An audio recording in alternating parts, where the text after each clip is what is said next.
ამოუცნობის საჰაერო ფენომენების შესწავლაზე ამერიკის ბევრი დეპარტამენტი მუშაობს.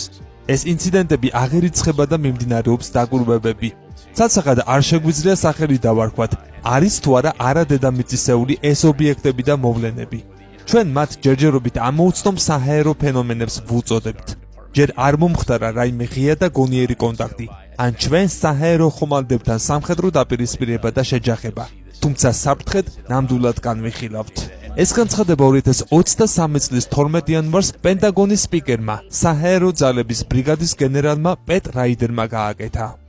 რატომ არ მოდიან ჩვენთან პირდაპირ კონტაქტზე უცხოპლანეტელები? თუ მათ ჩვენი არსებობის შესახებ იციან და არიან თუ არა იმაზე მეტად საშიშნი ჩვენთვისა და საერთოდ ამ პლანეტისთვის, ვიდრე ჩვენვე ვართ.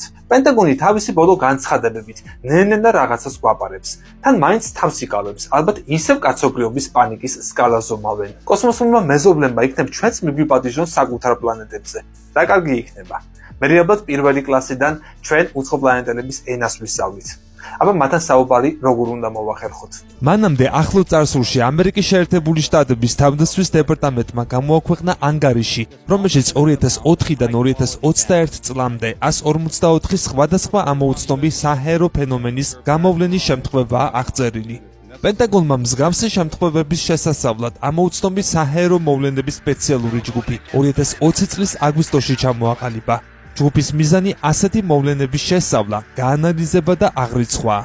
ამგვარი შემთხვევების შესწავლისას ერთ-ერთი მთავარი დაბრკოლება ინციდენტების არათანმიმდევრული აღწერაა.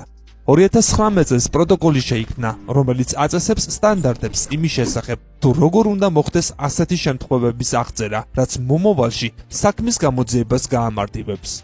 ანგარიში ვკითხულობთ, რომ ამოუცნობ საჰაერო მოვლენებს ერთი საერთო ახსნა სავარაუდოდ ვერ ექნება. ტექსტის მიხედვით ეს მოვლენები თეორიულად შესაძლოა სხვა ქვეყნების მიერ შექმნილი უცნობი ტექნოლოგია ან ატმოსფეროში მიმდინარე ბუნებრივი პროცესების შედეგი იყოს. თუმცა შეერთებული შტატების შესაბამისი დეპარტამენტები ცალსახად არ უარყოფენ, რომ ეს ყველაფერი შესაძლოა არამიწიერი წარმოშობის იყოს. ანგარიში მოყვანილი 144 შემთხვევიდან 153-ის ახსნა საკმარისი ინფორმაციის არარსებობის გამო ვერ მოხერხდა. მხოლოდ ერთ შემთხვევაში დადგინდა, რომ ამოუცნობი ობიექტი დიდი ზომის ბუშტი იყო. რა იყო დანარჩენი 153?